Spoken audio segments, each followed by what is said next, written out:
Greeting viewers, Columbia Global Centers Nairobi warmly welcomes you to the continuation of our Emotional Intelligence series. Emotional intelligence is the ability to recognize, direct, and positively express emotions. In this series, we have covered several subtopics. One was self-awareness, which is the ability to understand yourself and to be in tune with your feelings, thoughts, and emotions.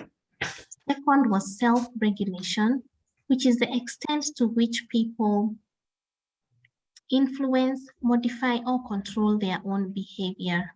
Third was stress management, which is the act of applying various techniques to control stress with the intention of improving daily living.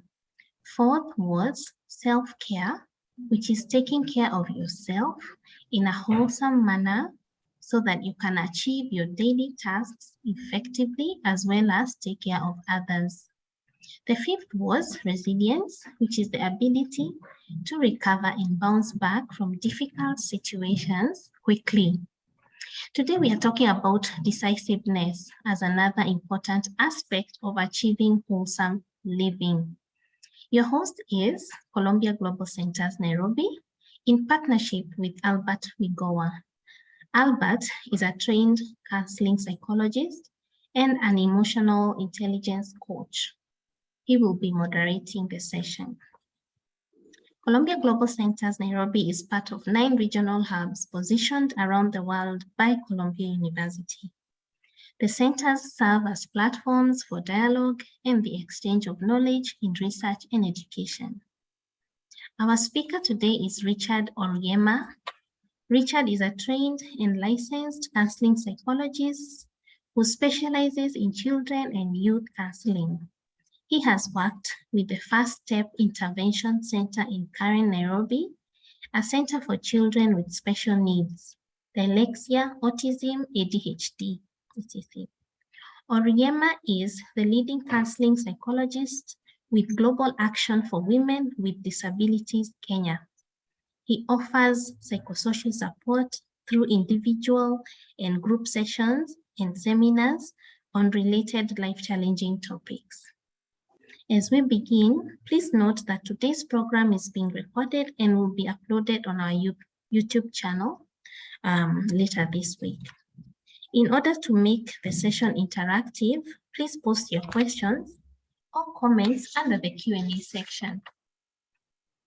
At the end of our session, we'll be requesting you to kindly complete a short poll, an exercise that will help us build on our next set of programs. We appreciate you greatly. I'll now hand it over to Albert. Karibu, Albert. Thank you very much, Pauline. Good morning, good evening, good afternoon, good night, from whichever part of the world you're joining in from. It's nice to have you once again in this session, the 7th episode of this program on decisiveness. It's really a joy to have you. It's been quite a journey. My hope is thus far you've learned a lot. You've been able to pick up on a few tidbits here and there, and you've been able to actually employ them in day-to-day life. Today, I'm going to we'll be looking at what you call decisiveness. Decisiveness is very key, especially in our day-to-day life, in terms of the decisions we have to make, and more so even at our workplace. So without much ado, I'd like to open the floor to Oryema.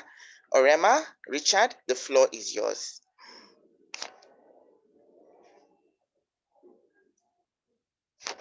Thank you so much, ladies and gentlemen, and most of all for our first 2 speakers. It's a pleasure to finally join you.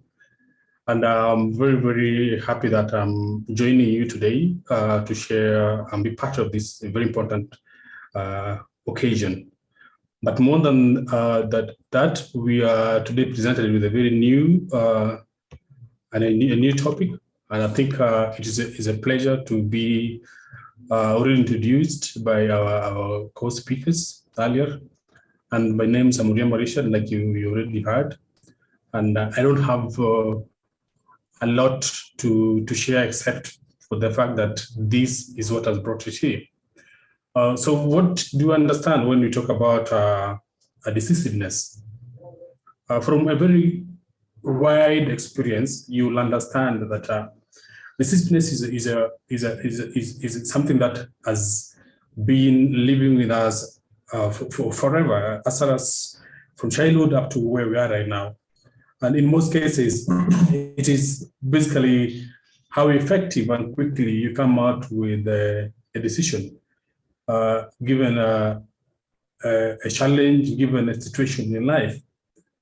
And it go concurrently with the emotional intelligence. And it is always understandable to acknowledge that when you don't have control of your impulses, as far as your emotional intelligence is concerned, you are likely to have a very huge challenge as far as handling yourself or approaching yourself or handling these cases of deficits is concerned.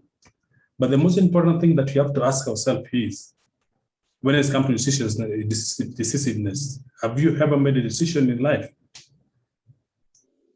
Do you make decisions which are very important and others which are less important?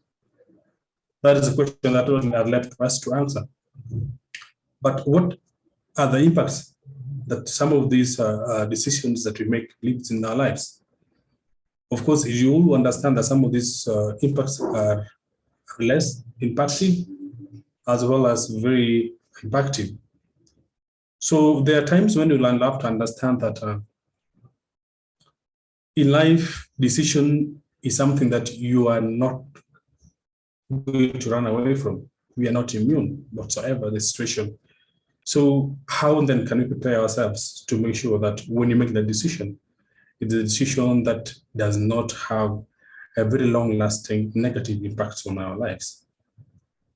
So decision process is an act that is based on uncertainties.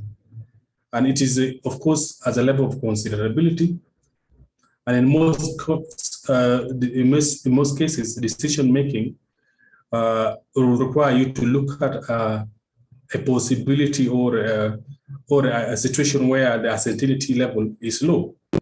And of course, in few cases, you will have to make sure your decision that you're going to make is probably has extremely no uncertainty. And it probably, whatever you say, whatever you decide, it's going to be something that you live up for and you live up to it. So we all make bad decisions, and sometimes from bad decisions is when we learn to be perfect and develop to be good decision makers in leaderships or in places of work or in every day of life. So therefore, it is very, very important for us to understand that it is, as a human being, you cannot avoid the aspect of making decisions. So this is an opportunity for us to know what we are supposed to do as far as making a decision is concerned. However, it's also very, very clear that there are those who have extreme phobia for making decision. And that's why when you go to DMS5, they are associated and they're put under what you call this phobia. They have issues as far as decisions concerned. They'll wish somebody else to make the decision for them. They'll wish another organization or a group of people to make that. So that is sometimes an extreme case. People have that kind of dysophobia. But we are looking at today something that is a little bit different. Different in the sense that we want to see how academically, how decision work in favor. And some of these decisions, they are categorized, the types of decisions that you make. And they're categorized into basically few of them. Well, of course, many people will argue that there could be more types of decisions, but I've tried to select few, the most common ones that we make as far as everyday activities of our lives are concerned. The first and foremost is a decision on whether. This is a decision that involves yes or no, or answers. There are decisions that it requires you, of course, to contemplate, but you need to give your answers as soon as possible. For example, as a lady, of course, as a man as well, somebody kneels and put his knee on the ground and proposes to you and asks you, will you marry me? there is only two answers as far as this decision is concerned. It's either a yes or a no. And this kind of decision is categorized under a decision on whether it is a yes or a no. The other element, which is also very important as far as the types of decision is concerned, is the aspect of decision on wish. And decision on wish involves making decisions from two or more alternatives. And at this point, you're looking at the measurability within the success level. And of course, you're looking at the best that fits the condition that you wish to make a decision on. And sometimes it might take time, because the more some of the options available you have, alternatives you have, the more time you might likely to take. The least example that I will give, as far as this example is concerned, is the simplest one that we do every single day when you wake up to dress up to go to office. Sometimes people take time just to choose what kind of dress they have to wear, what kind of trouser they have to wear. From the color to the size to the shape, everything else, that's really the decision that you make from alternatives that you have. You have a wardrobe full of clothes, you have to choose one that matches the functions that you want to attend. So therefore, that becomes a decision made on wish. The other also very important part of the decision is the other type, which is called the conditional or congenital decision. So this decision is made based on certain conditions to be met. And sometimes, of course, depending on the situation on ground, but most certainly, you're supposed to make decision based on something which has already been projected. It could be organized or put together by a group of people with an equal mind, or it could be an individual who represent a certain organization. So this kind of decision is called congenital decision. Then we also have theories of making decision. The theories of making decision are basically founded on two basic elements, which is the normative and descriptive decisions making. While making normative theory, we look at how the decision should be made. At the same time, when you're looking at descriptive theory, we'll look at how the decisions are made. These two are two distinctive. And we must remember that while these theories are being built, they're looking on three aspects. One are certainties, or certainty which involve in what they're going to make. The second thing that they look at is the risk, and the risk involved in this decision that they'll make. And the other thing that also very key is uncertainty. What uncertainties that involved in this decision? So there are a number of theories. I've picked a few just to keep us in the line of understanding what I'm trying to say as far as decision making is concerned. The first theory that has also has been approved by many scholars is causal decision theory. This theory adopts the principle of rational choice, which implies that outcome of your choice is a consequence of your decision. That is a cause-effect decision. If you choose to go for this, you must be ready for the consequence that you choose. If you choose, for instance, if you choose to use the road, you must be ready that this road will take you to this destination. So this is a causal decision theory. And the other one, which is also very important, is eventual decision theory. This theory is believed to be one of the best options as far as decision-making theory is concerned. And it has also been chosen because it is chosen out of one of the best outcomes. You probably already experienced before, especially as far as this evidential is concerned. It could be you have experienced or somebody else have experienced, or you have documents that approve this experience.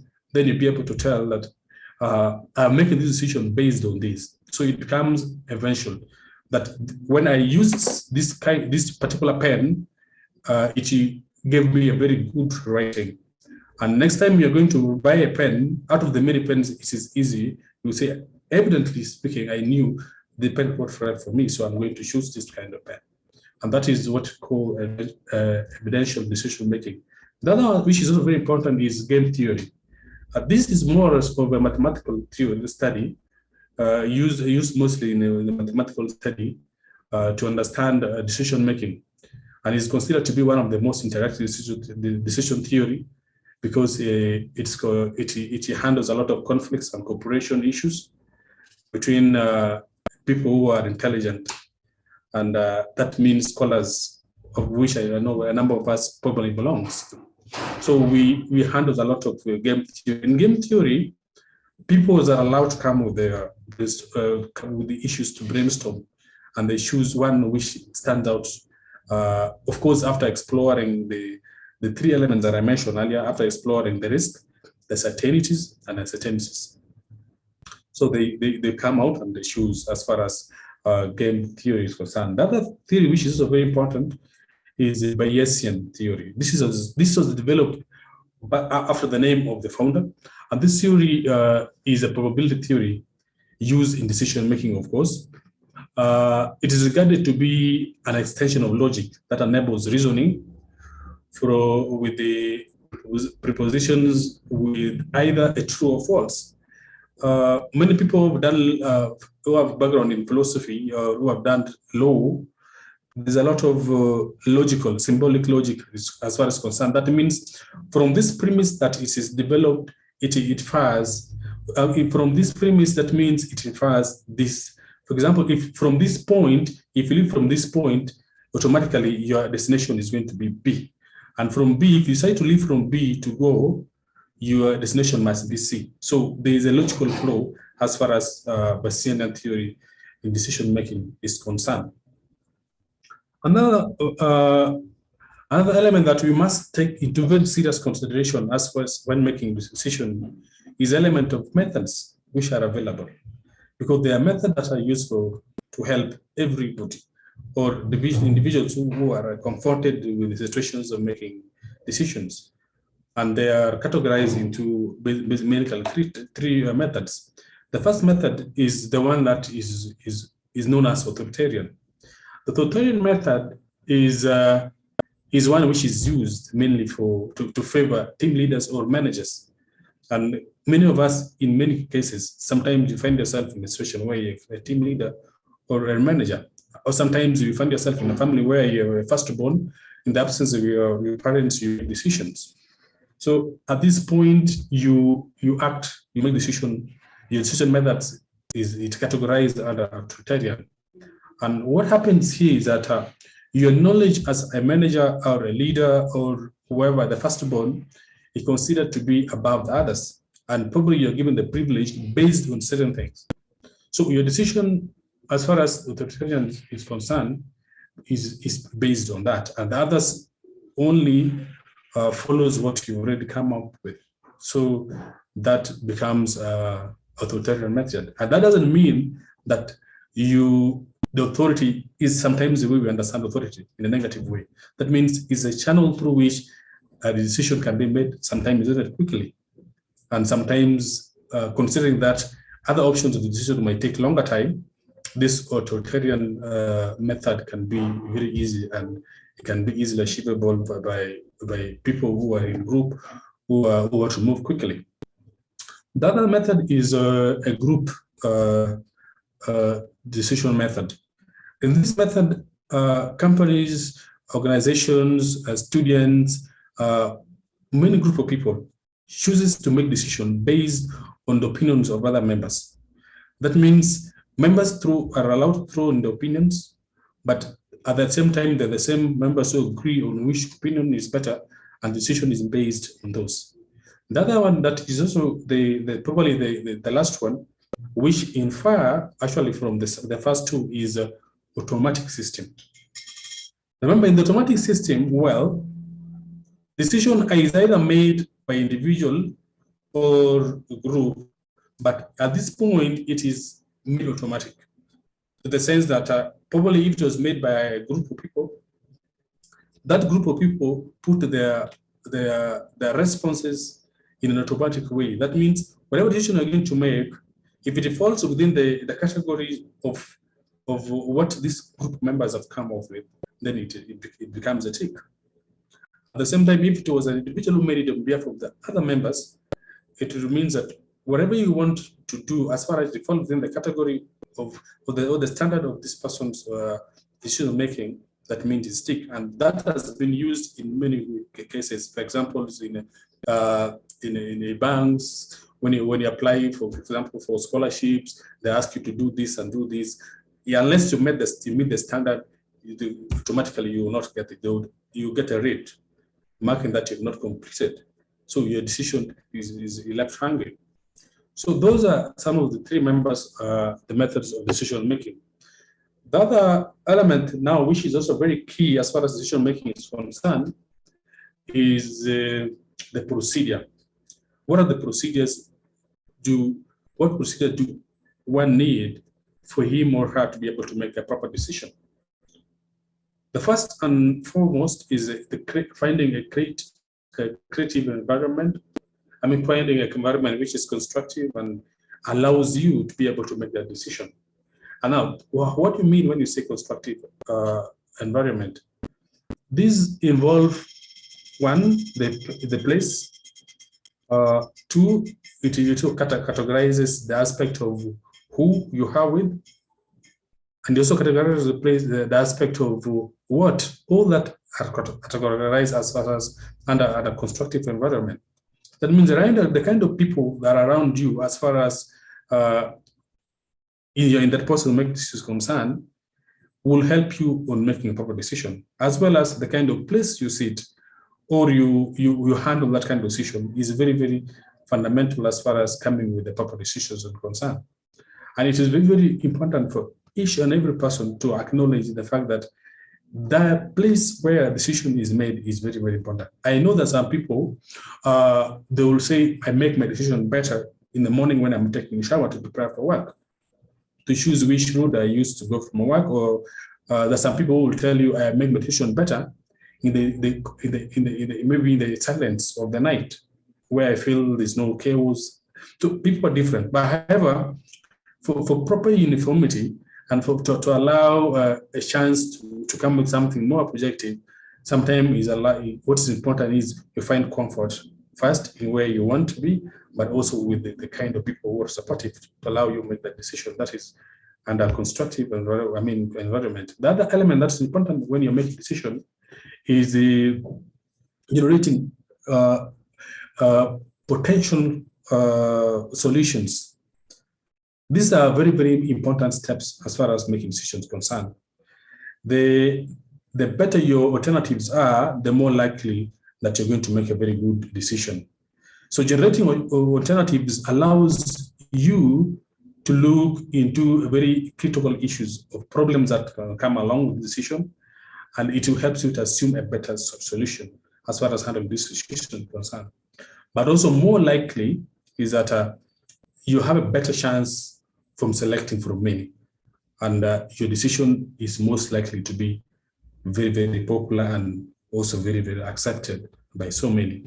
That element, which is also very important as far as that is concerned, making decisions concerned, is evaluating the alternatives. Probably you have many alternatives when at the time you want to make decisions. So you have to prioritize which of these might be the right one as far as making your decisions concerned. So you put your alternatives in priority according to the risk involved, the uncertainties involved, the certainty which are involved. At that point, it will help you to understand which one will be the first or the most best decision to use to be made. So that is very, very key as far as, so you have to evaluate your alternatives. Other thing which is very important is at the point of making decision, try to limit yourself from other acts that you're doing, further actions. Multitasking is okay, but when it comes to decision making, especially important decisions, try to limit yourself. There are a lot of people who make decisions and cause a lot of accidents on the road. And for the main purpose, sometimes if those are drivers, you're driving at the same time, you want to make a decision to go this road. At the same time, you want to go this road. You want to overtake and all that. But at the same time, what is even worse is sometimes you're on the phone, your attention is taken, and sometimes you end up making wrong decisions, and you end up making causing an accident. So that is typically what some of the things that you can find as far as multitasking at the same time making decisions is concerned. Remember, like I said earlier, when evaluating your alternatives, it is important for you to acknowledge this part. Evaluating your alternative when you really sideline other things that you're trying to do, focus on what you're doing at the time. The other thing which is very important is making decision when you have high energy and you're able to shake the decision how you're making it. Sometimes during the course of the day or the course of the hours that you're active, there's always that time of your day that you will find yourself, you're more active and your energy level is okay and you'll be able to make a decision and you feel this is the time. So when you've known yourself very well, you'll be able to identify at what point do I make a good decision? If is it in the morning or it's the night before I sleep, or is it at lunchtime or when I'm taking a break? So knowing the time to make decision at a time when you're with having a good energy is very, very key as far as making decisions concerned. So it's necessary to ensure that all conditions favors you when you make decisions. Another element which is also very key when making decision is you pay attention to excess emotion, and when you choose to make an action or a decision. Why this is very important is that decision made with the excess emotion, being positive or negative, where you're extremely very sad or you're extremely very happy, they tend to be decisions sometimes which are regretful. Therefore, it's important for you to put yourself at a level where you know, I make decision, yes, but I am not extremely very stressful, or I'm very angry with somebody or something, or I'm making decision not based on an extreme happiness. We all know the story of somebody who presented somebody's head on the pallet because he was excited. So that is just one element. I mean, one very key element as far as making decisions concerned. And it's important that each and every one of us, given chance, we point fingers to these elements before you make decisions. When these all elements are put in place and it's working in our favors, then you find that it's easier to make decisions. And the other element which is also very important to understand when making a decision is the aspect of strategies. Somebody will ask you probably later and ask, what do you understand when you say theories and strategies? Well, they are two distinct words and they can be used interchangeably. Not interchangeably, and they can be used to have different meanings. Strategy will imply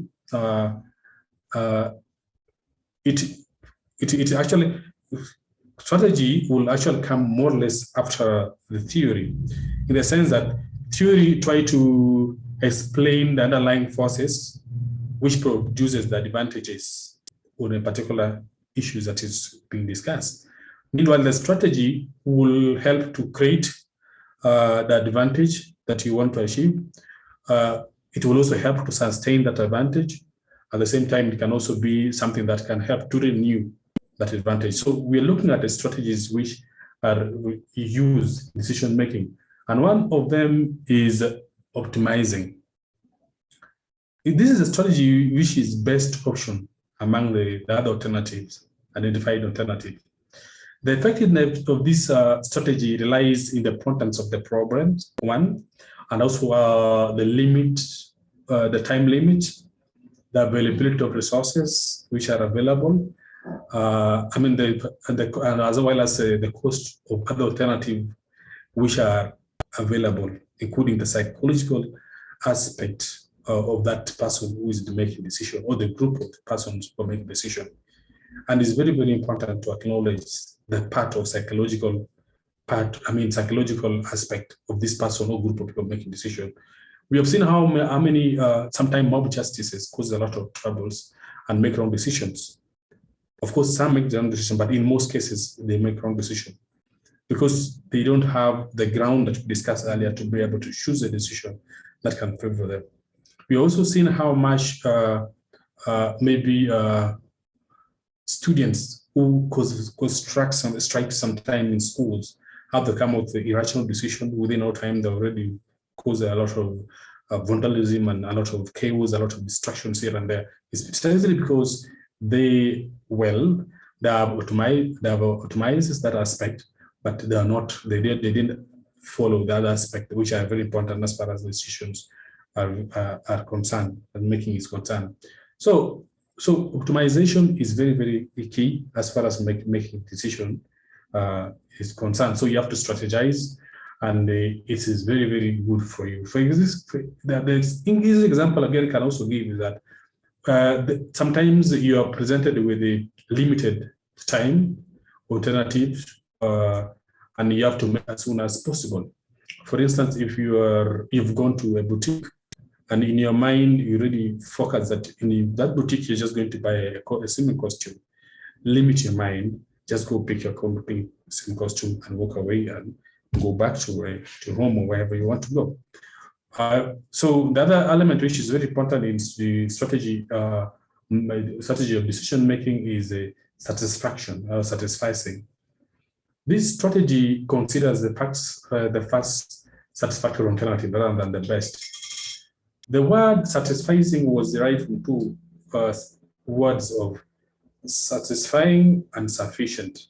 And so these two words are supposed to be put in place before you come out with any decision, and you make it before you make it your best. And in any case, how sometimes do we judge whether this is satisfying and this is sufficient? And that is the time is individualistic.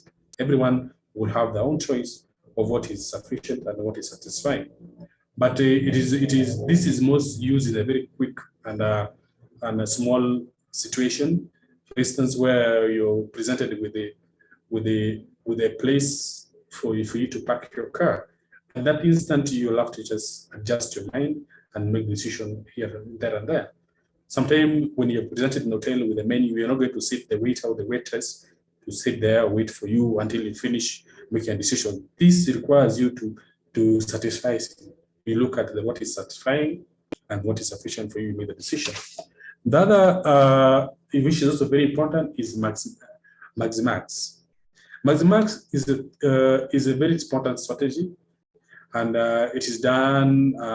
It is a strategy that focuses on maximization of profit, and must be chosen from the best option which are available. So it's mainly used. It's mostly referred to decision made by optimists, and a very favorable outcome is expected, and the high potentials are the area of concern as far as this strategy is concerned. So it is usually used when a risk is capable and failure. I mean, is mainly used when a risk is more acceptable and failure is not having a place as far as this is concerned. For instance, at a fundraising event, sometimes it's very, very important to know that you could be selling one particular item, but you're looking for the highest bidder. So at this point, you're using this strategy of maximum, and it will help you to make sure that the strategy help you to make the right decision. And then the other one, which is also very important, is maximin. This is also known as the maximize to maximize. It's also known as maximize to minimum. The strategy is considered to be that of a pessimist, and it's considered to be worst. It considers the worst possible outcome of the alternatives which are available. The one with the highest minimum is chosen, and in many cases is what we normally sometimes say the lesser evil is what you go for. I give an example that a captain of a ship is prevented with a threatening decision of life to make, and his decision has to be made, because if it doesn't, that means there's no way they will sail through the storm. So his decision is based on what? At this point, is looking at the lesser evil. And these lesser evil are his men, yes, but the ones who are weak, the one who are wounded, and the one who are sick. Because if he throws the most able people, of course, the strongest and the older, that means in the event there is more danger, they will not be able to survive. But of course, lesser evil, the sick, the weak, and the wounded, they become the best candidates, knowing that they don't have a lot of contribution as far as this is concerned. So it becomes very important as far as, that is concerned. So that again brings us to another element which is very important as far as making decisions is concerned, are the tools which are used in making good decisions. There are quite a number of tools, but I've tried to identify a few of them. One of them is decision tree. Decision tree are excellent tools used for making decisions. In this tool, decision tree is easier. I mean, is used to make sure that one understands the effect of his or her decision and how progressively decision can be made. Now, the decision trees are categorized into 3 nodes. The first is the root, the second one is the branches, and the branches are in a square and a cycle. Now, at the root level, you look at it, root is represented by a problem. Now, the branches are looked at as the alternatives which are available. Now, within the branches, remember I told you there is the square and the cycle. Within those two, the alternatives available have 2 sides, the consequence of the alternatives. So at that point, it's easier for you to be able to identify this tool is what I'm going to use because it will help me to reach to a proper decision. And these are used for many people who are who deal with the women decision almost all the time. Sometimes people work well with the drawings. If you say, I write my decision from A to B or from A to C, it is more easily followed by people who are understanding as far as the drawing is concerned. Another thing which is also very important as far as understanding decision is concerned, which is of course the next tool is PMI technique. It stands for plus minus interesting. This is used for many organizations and for many offices, and of course for many groups of people trying to arrive at a communal or a communal understanding as far as arriving at a decision concerned. Sometimes you have to sit down on a boardroom and they draw pictures and you present why you think this decision is very important. So these columns of PMI is presented by 3. I mean, this PMI is presented by 3 columns. The first column is the plus, which presents the P. And the second one is a M, which presents the minus. And the third one, which is I, is an interesting one. And I've given an example that she's standing up there with us. The example indicates that sometimes at the plus level, you say you like this to be done. You say this decision I want to make, I like this. But now in the minus, you say I don't like this. Now, and the interesting part, you'll have to bring out an argument why you like this and you don't like this. From that point, you know where your decision line is really drawing.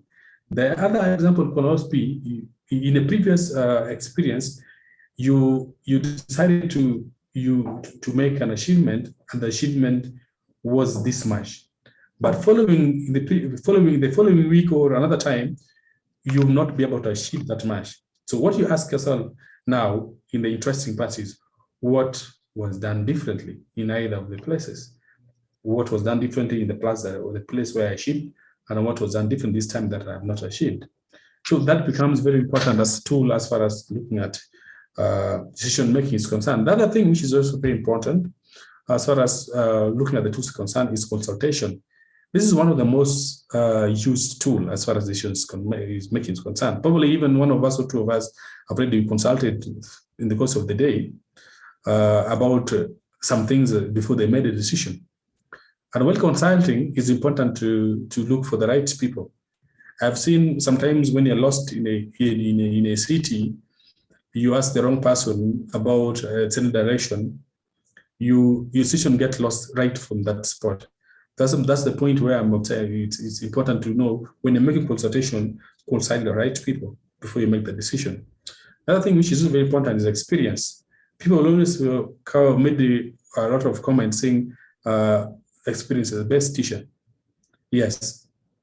As far as this tool is concerned, experience helps you to understand the good and the bad options. And it helps you to analyze the present. And of course, look at the situations that are available and look at options that are available for change. So experience is one of the very important tools as far as making decisions concerned. The other one is cost benefit analysis. This is very, very important, especially for those who are doing business. And sometimes they say, naturally, all of us are business people, because as far as you go to the supermarket to buy something, you already have calculations in your head. And it's important for you and for me to know the cost and benefit analysis, because you will understand when I want to make decision to buy this product, is it important? You have to analyze the cost. You have to analyze the other things which are important as far as this is concerned. So cost benefit analysis is one of the tools which is used. However, it's used mostly in monetary events or projects. The other one, which is second and I think almost the second last, is simulation. The purpose simulation goes beyond making just decision and is used for performance optimization, and they mostly also used by engineers and of course for testing, and also used by people in education. It also is a scientific tool used to represent a real world process. And in simulation, simulation becomes very important in the absence of past experience and knowledge of project. Sometimes you're beginning something for the first time. There's no history or analysis or whatever on the ground about that information. So it probes you to make sure you look beyond the past, but you look at the present, and that's where simulation become a very important tool. The other one is also very important is linear programming. Most of us have done research. Linear programming has been very, very fundamental as far as helping our research is concerned, and is usually applied for business and economics. And in this case, it is very important to acknowledge that this linear problem, it is well, of course, a mathematical one, but it determines the maximum profit. And of course, it also gives the options for the lowest profit. And at that point, you know how much profit you're going to get, the lowest you're going to get as far as what you're going to invest in is concerned, then it helps you to make a good decision. And of course, bad decision. We're running out of time. I acknowledge that. We're not going to have a lot of explanation, but we think that this bad decision making is more or less self-explanatory.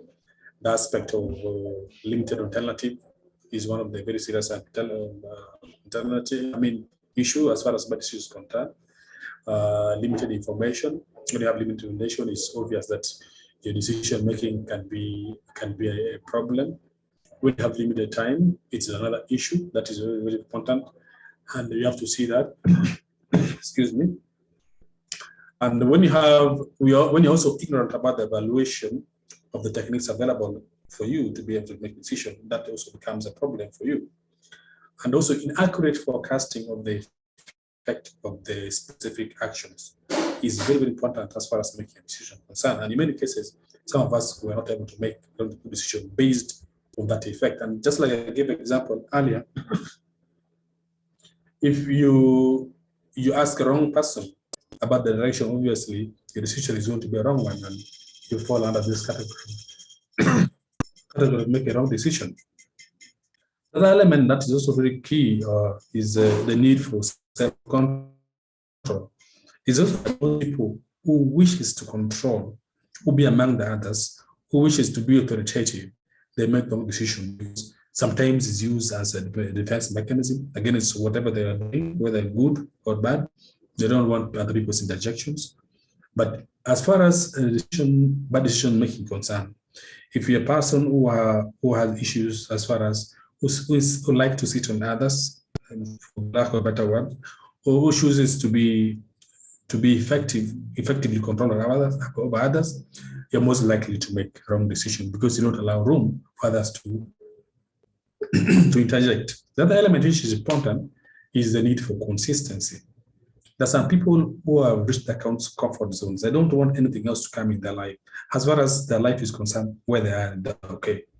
And in that case, sometimes it gives you an opportunity to make a wrong decision. The other element, probably the last one, is motivational bias. We are all affiliated to certain motivational things. It could be through our cultures, through political affiliations, it could be through our religions. Some people who will tell you, this I don't like because my religion doesn't approve of it. Well, from the religious perspective, you could be right, but when you're outside where religion does not define people, it will be important that you make a decision not blinded just by religion. So those are some of the most important aspects, but more than that, as a psychologist, I would wish that it was important for us to understand that it's the interventions which are there when you make wrong decisions, because there's some people who made wrong decisions. Some have led to people losing their lives. We have had a lot of cases, people committing suicides, that people even butchered their own families, including children. And it's very unfortunate. So as some of us who are in a psychological background, with a psychological background, and we in the field helping people make a lot of bad decisions. And sometimes they don't know where to go. And in this case, as a psychologist, I've tried to give some few interjections on how we can have persons who make the wrong decision helped. One of them, which has been used in most cases, is cognitive behavioral interventions. Cognitive intervention is very, very important as far as decision making is concerned, because decision making involves the mind, it involves experience, it involves reality. So your interpretation of reality is very, very important. And sometimes you made wrong decision because cognitively you've not been able to be upright. Probably you're so emotional, which is also very important in making a decision, but it must be followed by intellectuality that most of us have. So intellectual cognitive behavior interventions provide us with mostly two. It helps to shed light on the continuality of probably the decision that you made. That is one. Or it also helps you to highlight at what point I went wrong, and I'll wish and how could I have done it differently. That's fine as far as cognitive behavior intervention is concerned. Is also it provides for you to have self-discovery. Sometimes the elements that are mentioned that makes you have bad decisions could be because you've not discovered yourself very well. When you discover yourself through cognitive behavioral interventions, it becomes very easy for you to make good decisions. Then the other, which also is very, very key, and that probably does not only come in the aspect of psychology, is feedback, and that goes all around in whether it is a business or organizations where you have members that need feedback. This is a point. Feedback cannot just come in to tell members what has happened. It's a point where you present issues, yes, then the people give you feedback on how things have worked through. And in most cases, this is a time when behaviors are reevaluated for future occurrences. And also, depending on satisfaction of the outcome, it also allows reconstruction of the problems, reassessing the subjective possibilities that were available, and you value the value of the possible outcome that can trigger a change. So those are basically the two of the interventions that I find was very important for some people who probably have gone through wrong decision and they want to pick up themselves. Yes, and at that point, I feel I have, in my view, explored a number of issues as far as decision making is concerned. However, it's important to know that decision making is a skill, and a skill is something that is nurtured. It can be improved. And the more experience some of you have as far as making decisions concerned, it also gives you more avenues and tools to lead an effective decision making. And of course, it improves a lot of things as far as your your self-confidence is concerned. It also improves your leaderships and a lot of things as far as your life is concerned.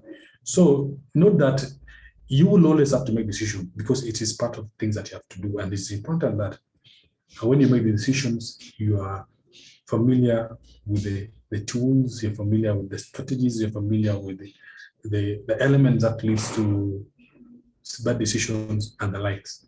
So those are things that I wanted to share with you.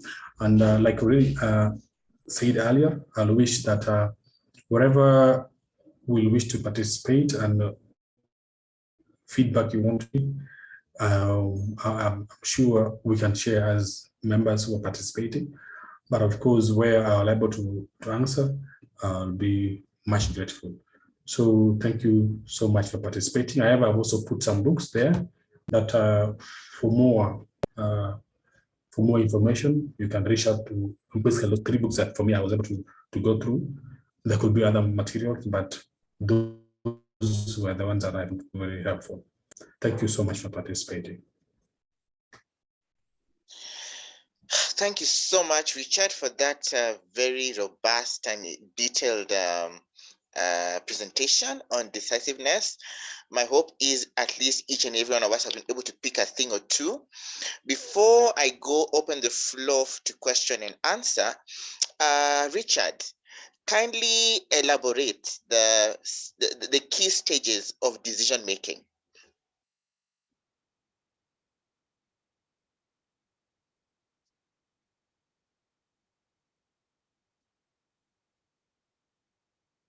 Unmute yourself. You've muted yourself.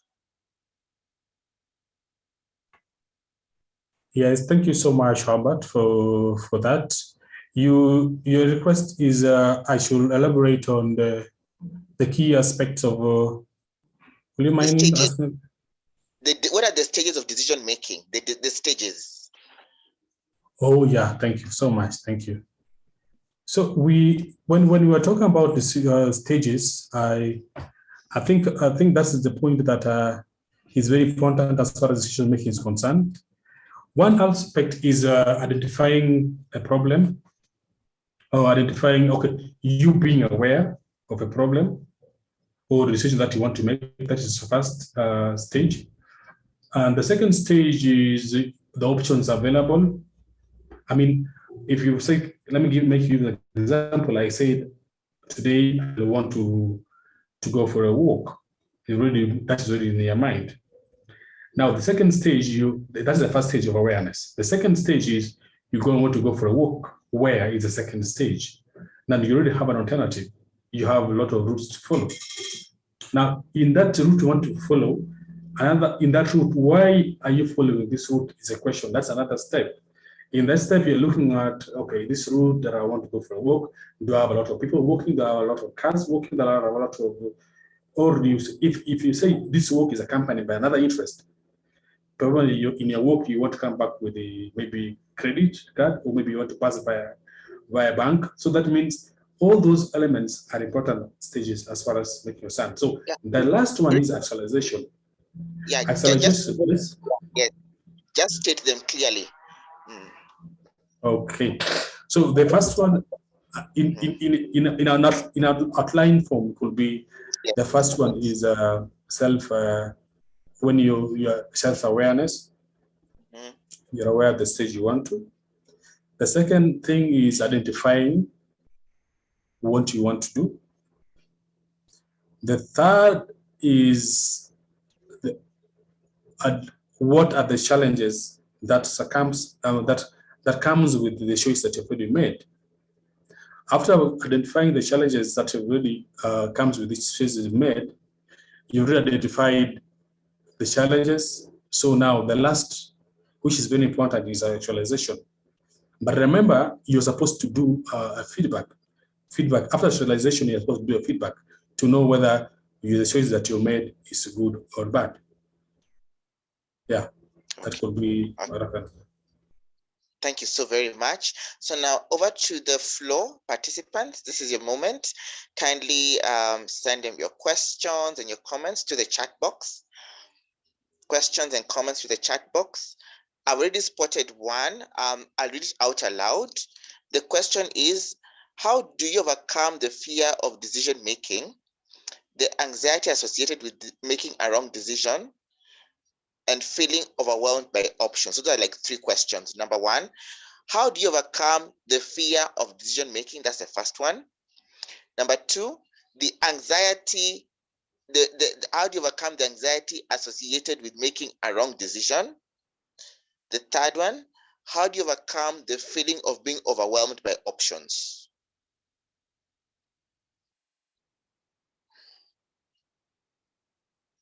Richard. Thank you so much, Albert. Yeah, for highlighting that, and thank you for the message that I sent. One very important aspect as far as fear of making decisions is concerned is that, just like I mentioned earlier, is you already acknowledge that you have a problem of making decisions. That's where the fear. Identify that you have a fear. The second thing that you must look at is what causes this fear as an individual. Could it be you had a past experience where a decision was made and it didn't bring out a good results? That happens a lot in business. That's why people change from one business to another. Could it be because you're in a past experience, decision was made and you didn't get the kind of profit you wanted? So at this point, overcoming, there are so many options. One of them is after acknowledging, you look at what are the things that makes you make you to have the fear. When you acknowledge these things, and how do you get to that point? Sometimes I will say, find an environment where you can speak to somebody. Talk about what that's what you call talk therapy. What are the things that makes you have these fears? Is very, very important. And this also covers the aspect of an anxiety. The other thing that is very important is explore options. If it was a decision on this thing, how you made it, the probable options online or through experts who can give you and guide you on how this decision can be made differently. And there's a very high possibility that your perception will be changed and the decision making can be okay. The other thing that is also very important is that you have to accept that it is a process. If you have, it's not going to be that you've talked to a counselor or you've talked to somebody that you've been trusted an expert. You think it is tomorrow now you can make a decision. You must accept that it's a process that takes time. Depending on your ability, it can even take a month, a year. But positively, depending on how you also you give back to some of the things that have been given. Sometimes the books that are given assigned during sessions. How are you in relationship as far as trying to help yourself is concerned? So it is very important for you to acknowledge and to look for sources to provide for you options to make sure that you can provide yourself with a good option for making this decision. And when you have the options available for good decisions, your fears begin to go. I remember, like I said, fear is natural as far as making decisions concerned. But also what is important is what we just talked now. Acknowledge them, look for options before you make the option, for the decisions, and make sure that when you make that option, you are ready for 2 answers. Probably the negative one, the positive one. The negative one, when they come, it doesn't mean that is the end of life. Now, the aspect of overwhelming, when you're overwhelmed with many options, that is the point where I talked about prioritizing. Prioritizing will mean you have the things that you want to achieve, yes, but all these things have the timeline and the importance differently in you, as far as you're concerned. So you choose with the most important. So if, for example, I know that happens a lot with the ladies, they're overwhelmed with options to choose which dress they put on for a party. Sometimes it is gone to the point that somebody wishes to close their eyes, just put the hand on whichever has come, and that becomes with a choice. If that works for you, it's still okay. But the point I'm trying to bring as far as overwhelming choice is concerned, know how you can line your priorities, and you line them according to the needs that are available and what you want to achieve at the time you're making the decision. Thank you. Thank you very much. Due to the interest of time, I'd request Richard make your responses very concise and to the point. We try to leave out more examples due to the interest of time. Now, there's another question from Richard. He says, is it good for a leader to accept that certain decisions he or she took were bad and render an apology to the followers? I repeat, is it good for a leader to accept that the decisions that he or she took were bad and therefore render an apology to the followers or to his followers? Thank you very much, Albert, and thank you so much, Richard, for that question. Naturally speaking and professionally speaking, an apology is a way to go. That's the point where I was mentioning earlier that some leaders who wishes to be authoritative, and sometimes they use those as a defense mechanism to the point that an apology of weakness. In a professional world, an apology is a sign of maturity. It also proves that you're a human being and you can make an error. And when you make that error, how do you handle it? But also it's very important how that apology is presented. There's some people who want to ask for apology by force. Honestly speaking, if it is depending on how you ask it, somebody can also respond differently. So it is good to accept that the decision was wrong and apologize as far as I am concerned. Thank you, Richard. Thank you very much. Any more questions and comments? More questions and comments?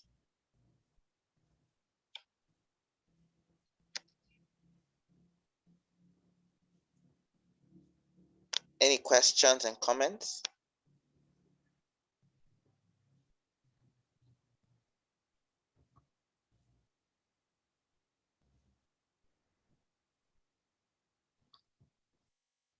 Participants, comments, questions?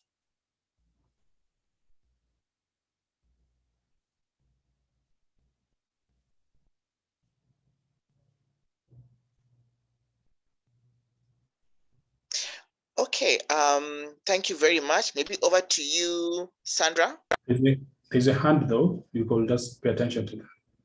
Yes, go ahead. There is Posa. You may speak, whoever that is. I think we can't write comments because the chat feature is disabled, at least on my end. Yeah, so that's just, yeah. Just go ahead. Okay, so my question, what is your, like, are all these things relevant to all age groups, or it's just a certain, we know the brain matures like when you're 26, and indecisiveness is a common thing amongst teenagers. I'm just wondering if all these tools can be used for younger people whose brains are not very mature. Yeah, thank you so much, Posa. I think it's also very important to acknowledge the aspect of age as far as decisiveness is concerned. Yeah, that's important.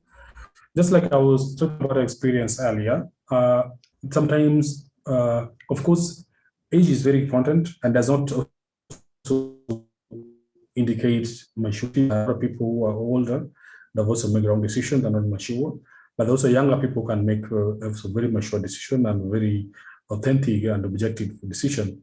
What happens as far as the methods and the theories are concerned is that these theories can be used by anybody as far as you understand them properly. Just like I've stated them, if a child or a teenager was able to understand how these theories work as far as maybe decisions is concerned, then they're able to subject the decision based on them. But one challenge we will have with a lot of teenagers is that when a teenager comes to ask you a question, most of them come and to challenge your thoughts, which is not a bad thing, but you must, as a parent or as a guardian or as a grown-up, you must be slow to answer. Because if you answer also quickly, they already have the answer before you even get that. If you answer wrong, they'll tell you, I thought it's supposed to be this. At the end of the day, you're challenged. So what I'm trying to say here is it works for all ages as far as the person can understand the theory. Thank you. Okay, there is a question here by Richard again. Which approach is the best to employ in decision making? Is it top down or bottom up? Which approach is the best to employ in decision making, top down or bottom up? that comes as far as group decision especially is concerned. The bottom up is what the group comes with what they think is more applicable in their situation. But of course, the top up is where the decision is made by the leader. And in these two categories, you're looking at the situation where these are applicable. For example, in a family, depending on how the family operates, an authoritative family, sometimes maybe the two parents make decision for the rest of the other members. So it is always presumed that the parents have more experience, are more knowledgeable, are more mature in making decisions. So whatever they make stand for the rest of the family members. So this might work for a family, but remember, in a family, there's an element of a lot of respect for parents is concerned. But the same cannot work for organizations where people are specialized in certain offices. When you have a meeting, there's a one in charge of maintenance, there's a HR, there's a one of finance. They will have to bring in their mind together for you as for the CEO director to make a decision. That's why I will say, in an aspect where it is organization or a organization, it is important to have the bottom up so that you collect information from down. By the time you make the decision, you know what it holds. However, sometimes in families, especially in some families, especially the authoritative families, sometimes parents make decisions, set the rules for the children, and the children, because of the respect, they think, it is the best to follow. So in some situations, the bottom up applies, but in situations, the up down ones apply. Yeah, thank you. Thank you so much, Richard. I know this conversation can go on and on, but due to interest of time, I may have to just stop it there. Thank you all for your participation, and I hope you've learned a thing or two and you'll be able to employ it in your day-to-day life. At this point, I'd like to give the floor to Sandra. Sandra, the floor is yours. Well, thank you, Richard. Thank you, Albert. Thank you to all our participants, and thank you for making this session very engaging by asking quite interesting questions. At this particular point, I would like to request you to fill a poll that will enable us to better the sessions that we may be able to continue procuring when it comes to EQ. So just take a few minutes and kindly tell us your experience when it came to this session. Thank you.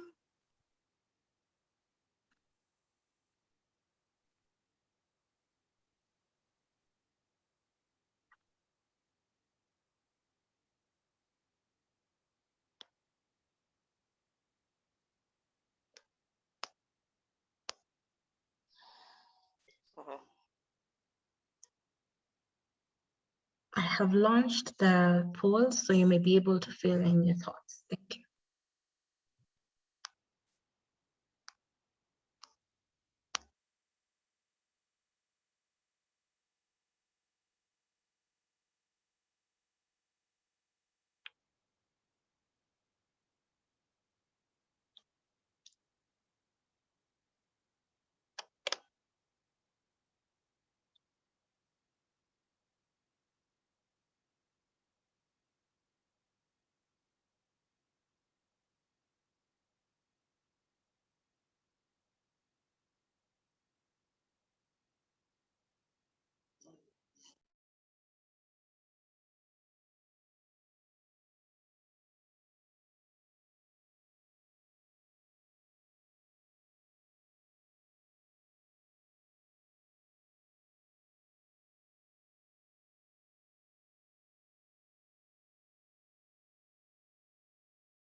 Richard, team up, you may be able to speak. I have promoted you. Yeah, thank you so much. And it's a pleasure to be attending the next session. Yes, Lenges, didn't hear that we should carry out.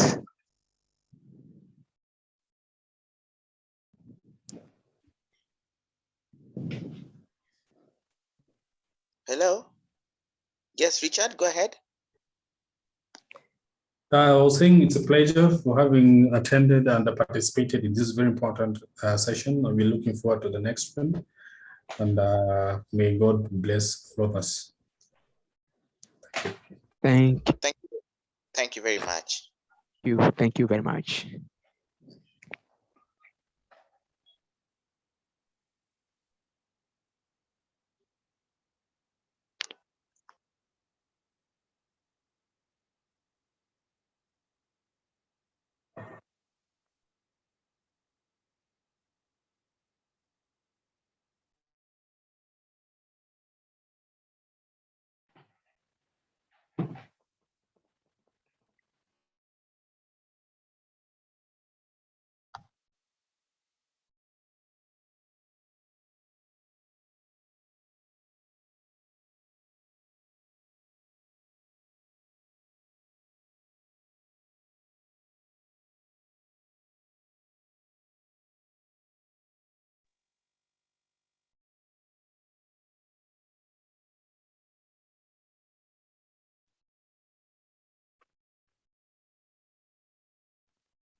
Sandra, guys, done with the poll?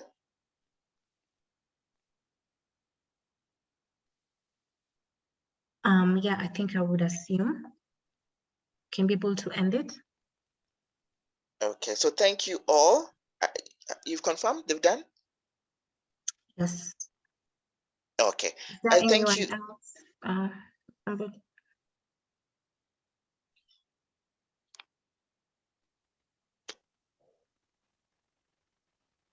So we are good, Sandra, we are good? Yes, I think there's somebody else who wants to speak again. Okay, yes, go ahead. Yes, it's me, Richard. I couldn't participate in the poll. I clicked on it, but it didn't open to give me the chance to participate. I think you made him a panel, Sandra. Could that be the reason? No, he's not a panelist. Yeah, Oh, as how long come as he's on this side of the panelists, he can't. So he you have can't? to devote him to, A participant. yeah.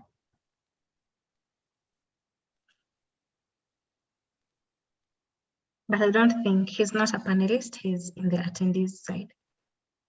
No, but you see, he's here with us. So he cannot do the poll.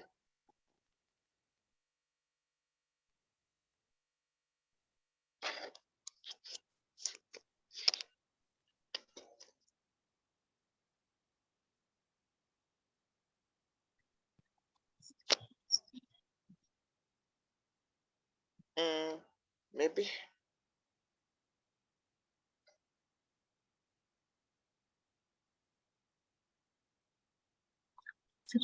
Permission to talk.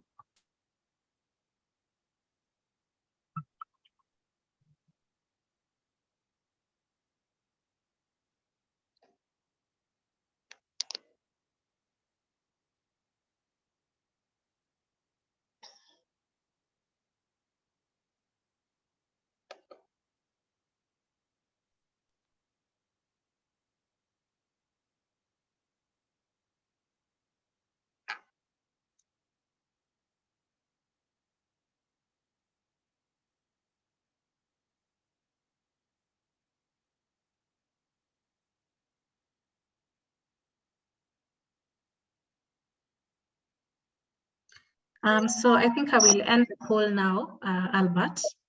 Okay, so thank you all. It was nice, and see you all next time. Bye.